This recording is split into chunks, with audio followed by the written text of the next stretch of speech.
우리 함께 하나님의 말씀 보도록 하겠습니다. 하나님의 말씀은 구약성경 잠언 24장 11절에서 12절입니다.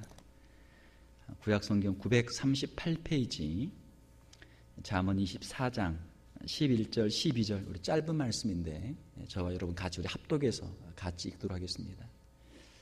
잠언 24장 11절 12절입니다. 너는 사망으로 끌려가는 자를 건져주며 살육을 당하게 된 자를 구원하지 아니하려고 하지 말라. 내가 말하기를 나는 그것을 알지 못하였노라 할지라도 마음을 저울질하시는 네가 어찌 통찰하지 못하시겠으며 내 영혼을 지키시는 네가 어찌 알지 못하시겠느냐. 그가 각 사람의 행위대로 보응하시리라. 아멘. 우리가 잠언 말씀을 통해서 하나님께서 우리에게 주시는 지혜에 대해서 우리가 살펴보고 있습니다. 오늘은 우리 함께 읽으신 잠언 24장 11절 12절 말씀을 가지고 타인의 환난을 볼 때라는 제목으로 말씀을 전하도록 하겠습니다.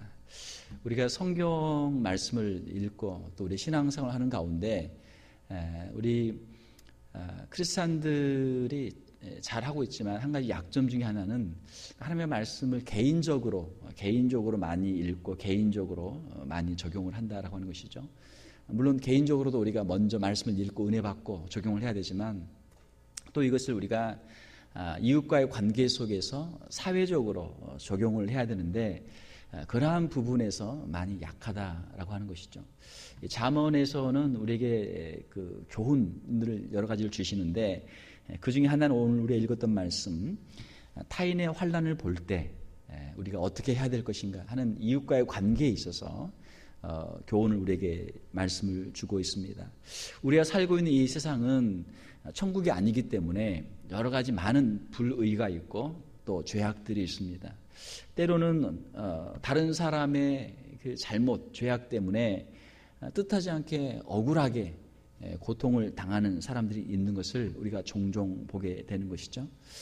오늘 우리가 읽은 말씀 잠언 24장 11절에 보게 되면 너는 사망으로 끌려가는 자를 건져주며, 여기서 사망으로 끌려가는 자는 자기의 잘못과는 관계없이 다른 사람의 강포함으로 다른 사람의 그 죄악들로 인해서 고난을 당하고 있는 그러한 사람을 뜻하는 것이죠. 그를 건져주며 살육을 당하게 된 자를 구원하지 아니하려고 하지 말라. 살육을 당한 자, 무고하게 죽임을 당하는 그런 위험에 처해 있는 사람들을 보게 되면 그 사람들을 눈 감지 말고 그 사람들을 구원하도록 도와주어라, 힘써라 라고 하는 것이죠. 죽을 자리에 빠진 사람을 보고도 그냥 지나가는 것, 이것은 하나님께서 기뻐하시는 일이 아니다라고 하는 것이죠. 야고보서 4장 17절에 보게 되면 사람이 선을 행할 줄 알고도 행하지 아니하면 죄니라.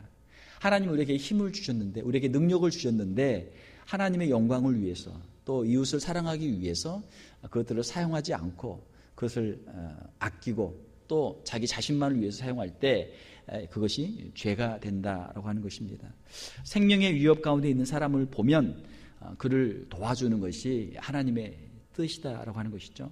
예수님의 그 비유 가운데도 선한 사마리아인의 비유, 강도 만난 사람을 보고 그냥 지나간단 말이에요. 사람들이 그런 지나가는 사람들은 하나님께 칭찬을 받지 못하죠.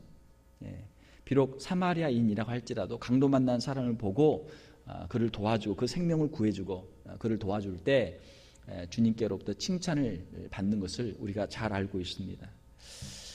위급한 가운데 도움의 손길들은 마치 천사를 만나는 것과 같죠.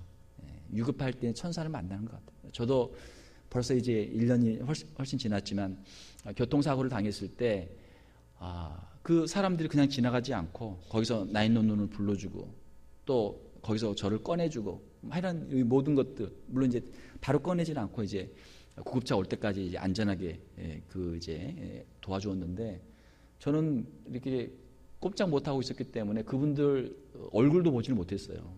나중에 이름도 확인을 못했어요. 그러나 그때 그 감동은 지금도 남아있죠. 그게 얼마나 위급한 순간에 얼마나 감사합니까?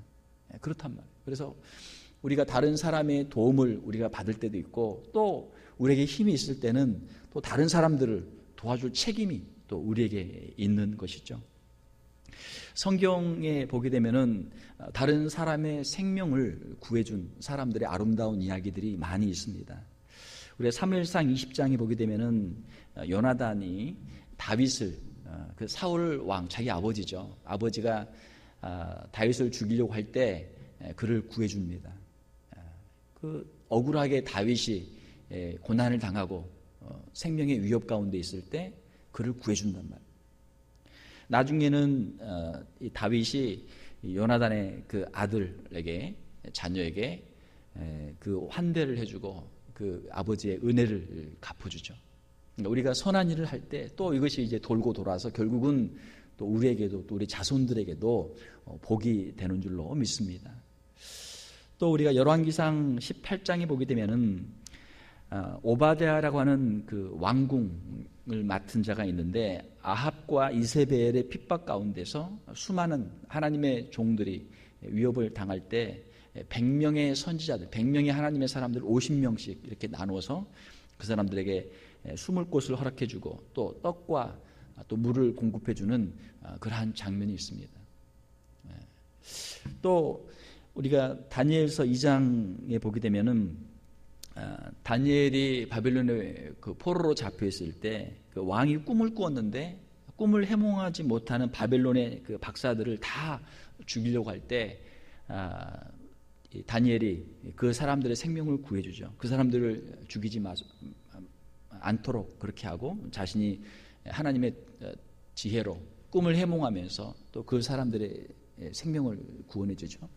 많은 사람의 생명을 구해주고 그들을 옳은 대로 인도하는 사람은 하늘의 별과 같이 영원토록 비추리라. 또 다니엘서의 말씀도 있죠.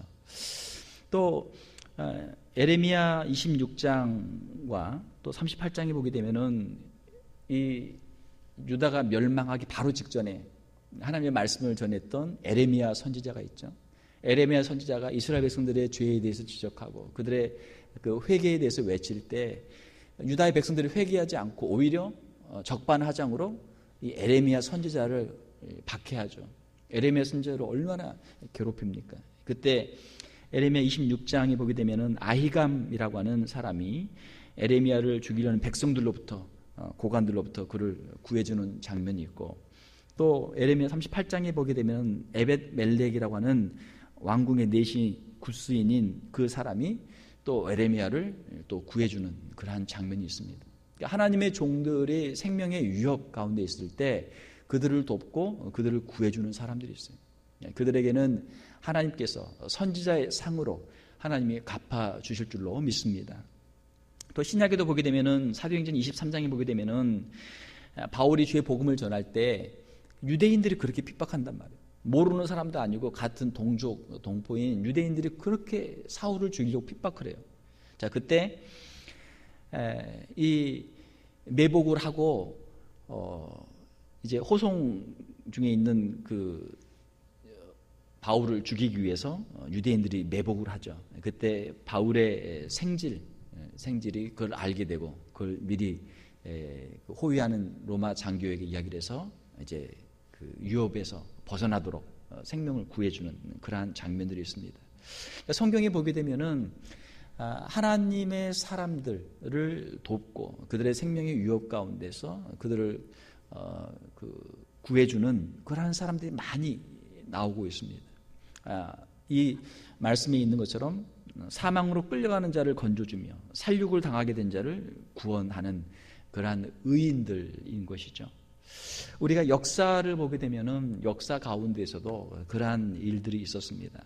여러분들이 잘 알고 있는 영화 그 쉰들러 리스트라고 하는 영화가 있죠. 오스카 쉰들러라고 하는 독일 사람이 있었는데 나치가 유대인들을 수많은 600만 명의 사람들을 학살을 하는데 참 인간이 얼마나 참 잔인해질 수가 있느냐, 또 집단적으로 얼마나 그런 광기에 사람들이 휩쓸릴 수가 있는가 하는 것들을 참 이 역사가 참 적나라하게 우리에게 보여주는 것이죠. 우리가 개인적으로 있을 때는 우리가 죄를 지어도 개인적인 죄예요. 그 한 사람이 지을 수 있는 맥시멈 최대치의 죄라고 하는 게 그 한 사람이니까 한계가 있어요. 그러나 한 사람이 아니고 그 사람들이 모여서 10,000명이 되고 1,000,000명이 되고 1,000,000명이 되고 1억이 되고 그 어마어마한 그게 그 죄가 조금 각 사람들의 죄악들이 어떤 사람들의 그 광기 그리고 또 수많은 사람들의 그냥 눈을 감는 죄를 보고도 그냥 암묵적으로 동조하는 이런 것들이 모이면은 엄청난 그 힘이 되죠. 그래서 나치가 600만의 유대인들을 학살을 했던 것들, 또 공산주의 혁명이 일어나면서 또 수백만 명, 수천만 명을 또 그 피로 물들였던 그런 역사들이 우리 역사 속에서 아주 적나라하게 우리 인간이 도대체 어떠한 존재인가 하는 것을 우리에게 보여주고 있는 것이죠. 자, 나치 학살에서 오스카 쉰들러는 1,000여 명의 유대인들을 구해줬어요. 그리고 그 사람들의 이름을 이제 다 거기에 기록을 해놨죠. 그게 이제 쉰들 리스트예요. 자기가 돈을 주고 그 사람들을 빼와서 자기의 공장에 취직을 시켜서 그 자기의 공장에서 일하면서 생명을 보존할 수 있도록 했던 것들. 그래서 그 쉰들러로 인해서 목숨을 건진 사람들은 한 1,000여 명 되는데 그 후손들까지 합하면 약 6,000명에 이른다고 합니다. 그래서 이스라엘 정부에서는 그 1962년에 이 감사의 뜻으로 예루살렘 교회 홀로코스트 기념관에 열방 의인들의 거리에 쉰들러 기념 식수를 했다라고 합니다. 또 그리고 또 독일에서도 쉰들러에게 제1등 공로 훈장을 수여하고 또 2008년에 쉰들러 탄생 100주년에는 기념 우표까지 발행했다고 합니다. 이 우표에는 탈무드의 구절이 새겨져 있는데 한 사람의 생명을 구한 사람은 온 세상을 구한 것이다 라고 하는 그 구절을 그 우표에다가 기록을 했다고 하는 것이죠. 자, 우리는 이제 그 영화를 통해서 뭐 여러 가지 그 자세한 내용들을 보았는데 한 사람이 그 수천 명의 생명을 살리는 참 대단한 일을 한 것이죠. 한 명만 구해도 대단한 것인데 그 수많은 사람들을 구했던 그런 것을 보게 되죠. 저는 그 영화를 보면서 이제 그 마지막 장면 중에 하나 같은데 그 쉰들러가 이제 막 울죠. 자기 반지를 보면서 내가 이 반지를 뺐으면 내가 이 반지를 빼서 팔았으면 이걸 가지고 한 명을 더 구할 수 있었을 텐데 내가 왜 이 반지를 빼서 이거를 팔아서 한 명을 더 구하지 못했을까 막 자책하면서 우는 그런 장면이 있거든요. 우리가 한 사람의 그 생명 반지로 한 사람을 구할 수 있다면 그 반지가 무슨 그 반지를 끼고 안 끼고가 무슨 대수겠어요. 그런데 우리는 우리 주변에 있는 사람들에 대해서 주변에 있는 사람들의 고통에 대해서는 별로 관심이 없단 말이에요. 거기에 괜히 끼었다가 나까지 고통을 당할 수 있고 뭐 내가 뭐 손해 볼 수 있느냐 그냥 눈 감고 있으면 되는데 말이죠. 그게 이제 우리 일반적인 사람들의 생각이죠. 오늘 우리 읽은 말씀에 보게 되면 잠언 24장 12절에 보게 되면 내가 말하기를 나는 그것을 알지 못하노라 할지라도 마음을 저울질 하시는 이가 어찌 통찰하지 못하시겠으며 내 영혼을 지키시는 이가 어찌 알지 못하겠느냐 그가 각 사람의 행위대로 보응하시리라. 하나님께서 우리의 마음을 다 알고 계시니까 우리가 아무리 나는 몰랐다 한다고 할지라도 하나님께서는 그 우리의 양심에 대해서 물으시고 그 행위에 대해서 보응하신다라고 하는 것이죠. 가인이 어떻게 했습니까? 자기의 아우를 쳐 죽이고 시기심이죠. 시기와 질투로 자기 아우를 죽이고 첫 번째 살인자가 된 후에 하나님께서 내 동생이 어디 있느냐라고 물으실 때 내가 내 아우를 지키는 자니까 하나님 앞에서 뻔뻔하게 그렇게 이야기를 하는 것이죠. 자, 사랑하는 성도 여러분, 우리가 하나님 앞에서 늘 진실한 마음으로 정직한 마음으로 최선의 삶을 살고 하나님을 사랑하는 마음으로 또 우리 이웃들을 돌아볼 수 있는 저와 여러분들이 될 수 있기를 주님의 이름으로 축원합니다. 이것이 하나님의 뜻이고 하나님의 마음이고 하나님의 지혜고 우리를 이 세상의 빛과 소금으로 삼으신 하나님의 뜻인 줄 믿습니다. 오스카 쉰들러를 이야기하니까 한 명이 더 생각이 납니다. 연 라베라고 하는 사람이죠. 유럽에는 독일이 있었다면은 아시아에는 또 일본이 있었죠. 일본이 또 어마어마한 여러 가지 그 전쟁에 그 많이 했는데 그 중에 하나가 유명한 게 이제 일본군의 난징 대학살이라고 하는 것이죠. 일본이 대동아 전쟁 당시에 중국을 침공을 했는데 중국의 그 또 국민들의 또 저항이 만만치 않잖아요. 상해에서 한참 치열한 전투를 하면서 일본군의 전력이 피해를 많이 봤어요.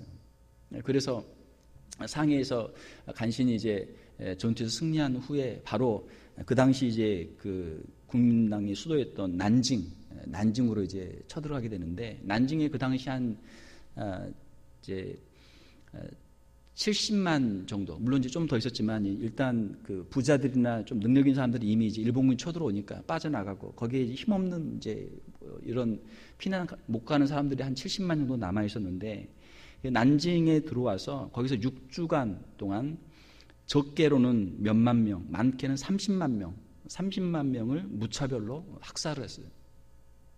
전쟁을 한 게 아니고 일반 민간인들을 데려다가 처음에는 전투 경험이 있는 남자들 중심으로 이제 잡아다가 그 이제 학살을 했고 나중에는 이제 남녀노소 무차별로 강간도 하고 살해도 하고 뭐 애들도 뭐 노약자들도 할 거 없이 그 수를 이제 헤아릴 수 없는데 중국에서는 30만으로 하고 일본에서는 이제 그 수를 적게 잡고 그렇게 하는데 어마어마한 그런 이제 학살이 있었던 것이죠.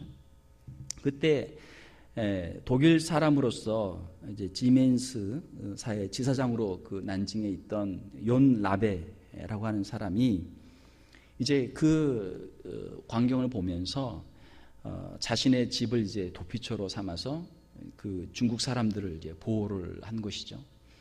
이 욘 라베라는 사람이 이제 그 당시에 그 이제 독일의 그 나치였는데 자기가 나치 당원인 것을 이제 공개적으로 그렇게 이야기하면서 그 당시 이제 일본과 독일이 서로 이제 주축국으로 서로 이렇게 동맹 관계에 있었기 때문에 자신의 이제 그 자기가 나치라고 하는 것을 이제 그 이렇게 이야기하면서 자기 집에다가 중국 사람들을 약 한 650명을 구해주고 또 그 당시 이제 그 난징에 있던 외국인들하고 힘을 합쳐서 국제위원회를 구성해서 자기 집 주변에 1평방 마일을 이제 안전지대로 그렇게 만들어서 그 안에 보호구역에 중국이 20만 명을 거기다 수용을 하고 그 사람들의 생명을 구해줬어요. 욘 라베라고 하는 사람이. 그래서 이제 그 후에 중국인들은 욘 라베를 살아있는 부처다. 또 중국 정부와 적십자 사회는 그에게 훈장을 수여하고 또 감사를 표시했던 그런 역사가 있습니다. 그 난징에서 그 이제 학살을 했던 그 일본군의 책임자들은 나중에 이제 전쟁 전범으로 잡혀서 그 난징과 도쿄에서 전범 재판을 받고 전쟁법을 위반하고 또 전쟁 포로에 대한 대우에 관한 헤이그 협정을 위반한 것으로 그 이제 사형을 이제 여러 책임자들이 받았던 그런 일들이 있었습니다. 인류 역사를 보면 뭐 이거는 이제 뭐 한두 가지 예지만 이런 일들이 비일비재하단 말이에요. 억울하게 참 그런 그 악한 사람들로 말미암아 억울한 그 피해를 당한 사람들이 있어요. 그 사람들을 도와줄 수 있는 의인들이 과연 얼마나 있느냐라고 하는 것이죠. 강도를 만난 이웃에게 자비를 베푸는 자가 되라. 우리 주님께서 누가복음에서 10장에서 우리에게 말씀을 하고 있는 것이죠. 우리 크리스찬들이 개인적으로 예수 그리스도를 구주로 용접하고 개인적으로 죄를 짓지 않고 개인적으로 성결한 삶을 살고 우리가 신앙생활하고 하나님을 예배하고 자기의 신앙을 지키는 일에는 우리가 열심을 많이 내고 있습니다. 그러나 성경에서는 또한 우리 개인적인 신앙뿐만이 아니고 이런 이제 이웃에 대해서 사회적인 책임도 우리에게 동일하게 말씀을 하는 것이죠. 우리가 힘이 약하니까 모든 것을 다 할 수는 없지만 우리가 할 수 있는 만큼 우리가 최선을 다해서 위험에 처해 있는 형제들을 돕고 우리 주변의 사람들을 돌아볼 수 있는 것, 이것이 하나님의 뜻이죠. 구약에도 보게 되면, 율법에 보게 되면은 이스라엘을 하나님께서는 개인적으로 다루시는 것이 아니고 하나의 공동체로 그렇게 다루시죠. 그러니까 고아를 살피고 과부를 살피고 나그네를 대접하고 하는 것이 이스라엘 공동체에게 주어진 사명이에요. 하나님께서 이스라엘이나 유다에 대해서 책망하실 때도 항상 하시는 말씀이 약한 자들에 대해서 핍박하고 압제하고 그들을 억울하게 했던 그들의 죄에 대해서 선지자들을 통해서 항상 지적하신단 말이에요. 그래서 우리의 신앙생활 가운데 우리의 개인적인 신앙생활도 중요하지만 우리의 이웃을 돌아보고 우리의 가정뿐만이 아니고 우리 이웃을 돌아보고 우리의 교회가 이 세상 가운데서 사회적인 책임을 감당할 수 있는, 빛과 소금의 사명을 감당할 수 있는 일들도 우리에게 필요한 줄로 믿습니다. 우리 교회가 해야 할 일들, 여러 가지 많은 일들이 있죠. 그러나 우리가 사역적인 측면에서 보게 되면 우리 교회의 양날개는 하나는 전도, 영혼들을 구원하는 것, 전도하는 것이고, 하나는 구제하는 것이죠. 예수 그리스도의 사랑을 보여주는 거예요. 물질적으로 그들의 어려움 가운데서 그들을 구해주는 것이죠. 그래서 초대교회를 보게 되면 초대교회는 전도하는 것과 구제하는 것에 힘을 썼어요. 지금도 우리가 많은 그런 이제 사역들을 하고 있지만 우리의 마음이 좀 더 열려서 우리 주위에 있는 어려운 사람들을 돌아보고 그들과 함께 울고 함께 낮은 곳에 처할 수 있는 그러한 마음들이 우리에게 필요한 줄로 믿습니다. 말씀을 맺겠습니다. 하나님께서 주시는 지혜의 말씀들, 우리의 마음에 드는 것만 아멘으로 받고 우리 마음에 별로 들지 않는 것은 하나님의 말씀이어도 그냥 우리가 무시하고 우리의 귀를 막을 때가 많죠. 우리 교회가 이 말씀을 기억하면서, 우리 성도들이 이 말씀을 기억하면서 우리 주변에 있는 어려운 이웃들을 더 돌아보고 우리가 공동체로 함께 하나님 앞에 설 수 있는 저와 여러분들이 다 될 수 있기를 주님의 이름으로 축원합니다. 함께 기도하겠습니다. 하나님 아버지, 이 시간 잠언의 말씀을 통해서 타인의 환난을 볼 때 그들을 불쌍히 여기며 그들을 돕는 자들이 되라 말씀하시는 것을 우리가 함께 읽었습니다. 하나님, 우리에게 주신 힘과 능력, 우리가 최선을 다해서 우리보다 더 힘들고 어려운 이웃들을 돌아보게 도와주시며 그들을 섬길 수 있는 우리 귀한 성도들, 귀한 교회가 되게 하여 주시옵소서. 너희는 세상에 빛과 소금을 하셨사오니 우리 주신 귀한 사명 잘 감당하게 도와주시며 우리 주위에 있는 이웃들을 돌아보며 그들에게 복음을 증거하며 그들을 구제하며 하나님의 은혜를 함께 나눌 수 있는 저희들 다 되게 하여 주시옵소서. 우리 귀한 성도들 가정마다 하나님의 은혜가 늘 충만하게 도와주시고 감사가 넘치게 도와주시고 하나님 주신 은혜를 가지고 힘 주시는 대로 또 귀한 사명들을 감당할 수 있는 우리 귀한 가정들 다 되게 하여 주시옵소서. 거룩하신 우리 주 예수님 이름으로 기도하옵나이다. 아멘.